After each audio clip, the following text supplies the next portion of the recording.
미국이 우크라이나에 새로운 신무기 공급을 결정했습니다. 이 무기의 이름은 바로 GLSBD입니다. GLSBD는 스텔스기에서 사용하기에 만들어진 정밀유도 폭탄인 SBD의 지상 발사형 무기인데요. 2015년 첫 시험 발사에 성공해서 대량 생산이 이뤄진 지 5년이 되지 않은 명실상부한 최신의 무기입니다. 그만큼 성능도 엄청납니다. 추진제가 없는 활강 폭탄임에도 불구하고 엔진이 달린 미사일처럼 180도 방향 전환이 가능하고 움직이는 자동차의 타이어를 정확히 때려 맞을 정도로 정밀합니다. 이 소식에 러시아가 겁에 질렸는지 공세를 크게 강화하고 있는 상황입니다. 심지어 얼마 전부터 공급받기 시작한 중국산 무기가 곧바로 전선으로 향하고 있다는 소문까지 돌고 있습니다. 뿐만 아니라 우크라이나 인프라를 파기에 의한 미사일 폭격 역시 계속됐는데요. 하지만 우크라이나가 러시아의 가스가 없어도 겨울을 보낼 수 있도록 난방 방식을 재래식으로 바꾸거나 야전에서 첨단 장비를 최대한 활용해 피해를 최소화하는 등 현명하게 대응하면서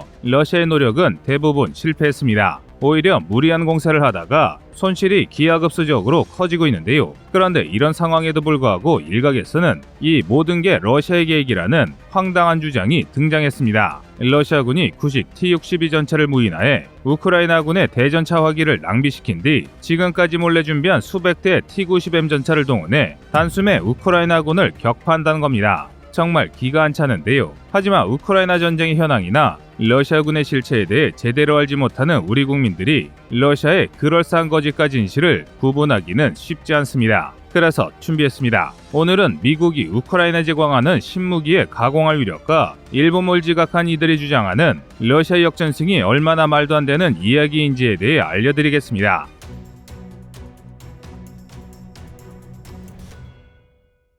지금 보시는 영상은 러시아 드론이 참호에서 전투를 치르는 우크라이나 장병들을 공격하는 모습입니다. 이처럼 연일 패전을 거듭하는 러시아를 할지라도 나름 첨단 전력을 이용해 우크라이나군과 싸우고 있습니다. 하지만 날이 갈수록 강해지는 우크라이나군에게는 형편없이 밀리고 있는데요. 그 이유는 세계 최강 미국이 자신들의 첨단 무기를 우크라이나에게 끊임없이 제공하고 있기 때문입니다. 이는 세계 여러 군사 전문가들도 인정하는 부분입니다. 제볼린, 하이마스, 함 등 우크라이나에게 제공된 미국의 첨단 무기는 약소국인 러시아를 상대로는 괴물이나 다름없이 그대로 짓뭉개버렸습니다. 그런데 이런 첨단 무기가 하나 더 우크라이나로 넘어갑니다. 지난 11월 28일 미국 방부 펜타곤은 보잉사와 스웨덴 사부사가 합작해 개발한 GLSBD의 공급을 결정했다고 밝혔습니다. 미국이 이 무기를 우크라이나에 지급한 이유가 있는데요. GLSBD는 에이테캠스처럼 확전의 가능성이 높지 않으면서 동시에 전선에서 최강의 위력을 발휘할 수 있는 무기를 찾았는데 바로 이 GLSBD가 최적의 무기라고 생각했기 때문입니다. GLSBD는 250파운드급의 소형 항공폭탄 SBD를 지상에서 쏠 수 있게 만든 무기입니다. 250파운드, 그러니까 폭탄의 총무게가 113kg 정도라는 건데요. 그리고 여기에 내장된 폭약은 67kg 정도로 항공폭탄치고는 정말 위력이 약한 무기입니다. 그러나 이는 어디까지나 항공폭탄을 기준으로 했을 때입니다. 일반적인 포병 화기와 비교하면 K9 자주포가 쓰는 155mm 포탄은 물론 하이마스가 사용하는 GMLRS 같은 227mm 로켓보다 강력한 화력을 가진 무기가 바로 SBD입니다. 또 제한된 공간에 많은 수량을 실을 수 있어 여러 목표를 동시에 타격하는 능력도 뛰어난데요. 애당초 내부 무장창으로만 작전을 해야 하는 스텔스기가 최대한 많은 공격 목표를 타격하기 위해 개발된 무기이기 때문입니다. 그리고 이 장점은 지상에서도 똑같이 적용됩니다. GLSBD는 추진체가 없는 대신 추진체를 자유롭게 교체할 수 있는 것이 특징입니다. 이 덕에 우리 국군이 사용하는 M270 MRLS와 우크라이나군이 사용하는 M142 하이마스가 사용하는 227mm 로켓의 추진부를 이용할 수 있습니다. 그러니까 하이마스 추진체만 바꾸면 바로 GLSDB를 사용할 수 있습니다. 하이마스 한 대가 총 6발의 GLSBD를 동시에 발사할 수 있다면 기존과는 확연히 다른 화력을 보여줄 것이 분명한데요. 또 하이마스 단 한 대를 이용해 6개의 표적을 공격할 수 있습니다.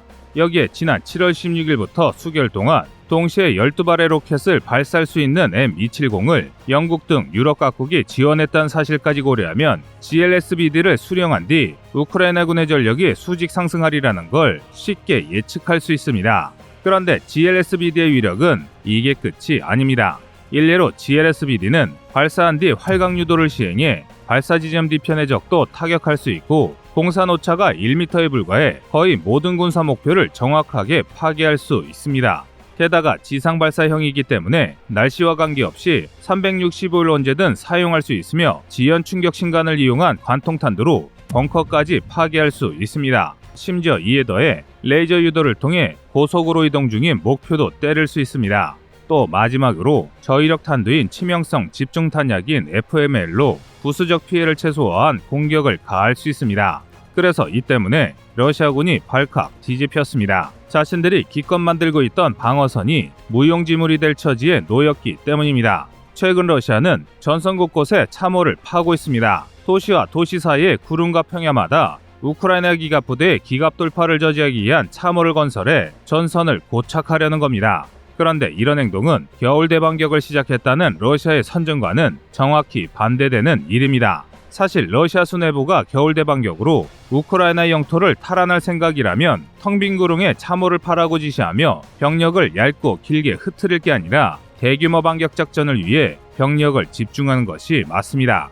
그래야 돌파에 성공한 후속 부대를 끊임없이 받쳐주며 진격을 이어갈 수 있기 때문입니다. 하지만 앞서 언급한 것처럼 러시아는 길고 긴 참호선에 병력을 흐트리고 있습니다. 그래서 이를 본 군사 전문가들은 얼마 전부터 개시된 러시아의 공세가 러시아가 우크라이나와 대등하게 싸울 여력이 있음을 입증하기 위한 정치성 공격일 뿐이라고 확신하고 있습니다. 그럴 수밖에 없는 게 바흐무트, 사바토베, 도네츠크 등 돈바스 전선의 러시아군은 말 그대로 녹아내리고 있습니다. 이 때문에 돈바스 전선은 서방제 첨단 무기로 무장한 우크라이나군이 보이지도 않는 먼 거리에서 러시아 장병들을 가축을 도축하듯 쓸어버리고 있습니다. 하지만 여기서 경악스러운 것은 그 빈자리를 다시 아무것도 모르고 전쟁에 끌려온 동원병이 메꾸는 형식의 인간도살장이 돼버렸다는 것입니다. 너무 잔혹해 보여드릴 수 없지만 몇 시간만 지나도 둔덕에 쌓인 시신의 수가 달라질 지경이라 오히려 방어를 하는 우크라이나군이 러시아군을 가역해 여길 정도인데요. 그래서 비교적 안전한 전선 후방에서는 러시아군의 시신을 수습하는 우크라이나 부대가 따로 존재할 정도입니다. 물론 그냥 인도적인 목적만 있는 것은 아닙니다. 러시아 장병의 시신을 잘 수습해 보내는 대가로 전사한 우크라이나 장병의 시신을 서로 돌려받는다고 하는데요. 하지만 요새는 이조차도 어렵다고 합니다. 러시아 정부가 동원병의 전사를 부모들에게 알리고 싶지 않아 실종 처리하는 바람에 동원병의 시신을 보내더라도 잘 받으려 하지 않는다는 것입니다. 21세기 현대국가에서 이런 잔혹한 짓을 하고 있는 푸틴 정부의 비인간성에 치가 떨립니다. 그런데 이렇게 전쟁의 흐름이 명백함에도 아직도 많은 이들이 러시아의 허황된 선전을 믿고 있습니다. 일례로 얼마 전 꺼리투브에 러시아군이 무인 T-61을 앞세워 우크라이나군의 대전차화기를 소모시키고 T-90M 전차 같은 최첨단 무기로 무장한 정예병이 대반격을 할 것이라는 댓글이 달렸는데요.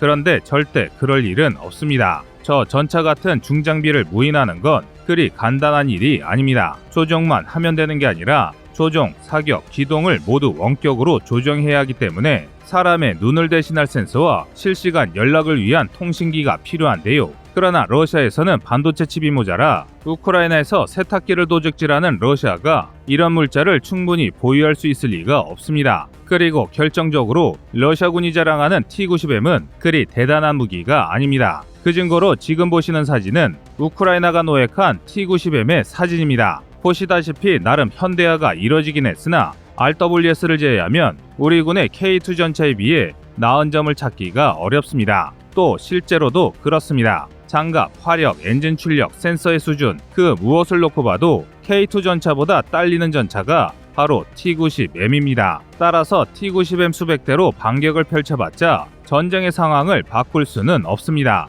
일시적으로 일부 전쟁에 구멍을 낼 수 있겠지만 GLSDB는 고사하고 서방제 대포로 중무장한 우크라이나 포병만 나서도 제자리에 돈자된 상태로 우크라이나 보병의 재불린 세례에 녹아 없어질 게 뻔합니다. 하지만 이런 상황에도 불구하고 아직도 끊임없이 러시아를 찬양하시는 분들이 있습니다. 즉 러시아의 선전선동을 그대로 믿는 분들이 정말 많다는 겁니다. 무적의 러시아군이 나치를 꺾었듯이 나치에 물든 우크라이나를 꺾고 세계사 길이 남을 대업을 이룬다고 믿는 건데요. 개인적으로 러시아를 좋아하는 건 문제도 안 되고 충분히 이해가는 행동입니다. 하지만 전쟁 범죄를 두둔하고 옹호하는 것은 별개의 문제입니다. 지난 11월 19일 우크라이나 국방장관 올렉시 레즈니코브는 러시아가 전쟁 이후 지금까지 총 16,000발의 미사일로 우크라이나 민가와 인프라를 공격했다고 밝혔습니다. 그리고 같은 날 러시아군은 대량의 폭격기를 동원해 역대급 미사일 폭격을 감행했습니다. 이런 소식을 보다 보면 러시아가 진리가 없다는 생각이 들 법도 한데요. 하지만 다시 말씀드리지만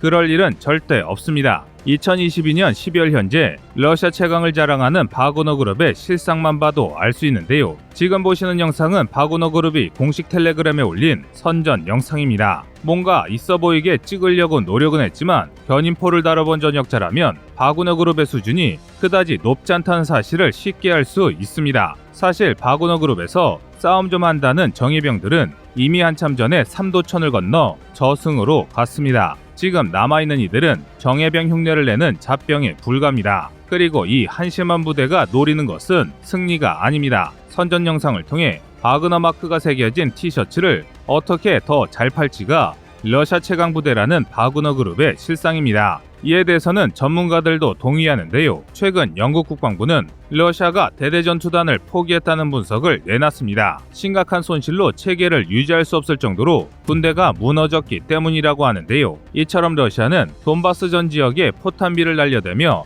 요란하게 돌격 작전을 진행하고 있고 이를 러시아 국민과 여러 외신에 떠벌리고 있으나 실상은 막대한 병력을 투입했음에도 불구하고 무엇 하나 뜻대로 이루지 못하고 있습니다. 반면 우크라이나는 다릅니다. 헤르손에서 대승을 거둔 부대가 자포리자 전선에 합류해 대대적인 탈환 작전을 추진하고 있고 돈바스의 우크라이나군이 끝없이 밀려오는 러시아군을 갈아버리고 있습니다. 이는 러시아군의 공세 역량이 소진된 순간 대반격에 나설 준비를 하고 있다는 뜻입니다. 또 우크라이나 민간에서는 지난 키우 전투에서 파괴된 무리아의 2호기를 제작 중입니다. 무리아는 우리말로 꿈을 뜻하는데요. 지금의 우크라이나가 모든 우크라이나 영토에서 러시아군을 몰아내고 우크라이나의 꿈을 이뤄내길 바라겠습니다. 이상 꺼리투브였습니다.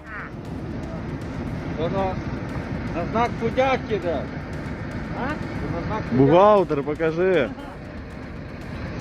Бухгалтер. Бухгалтер, покажи. Ховай это, ему холодно. Все, ховай.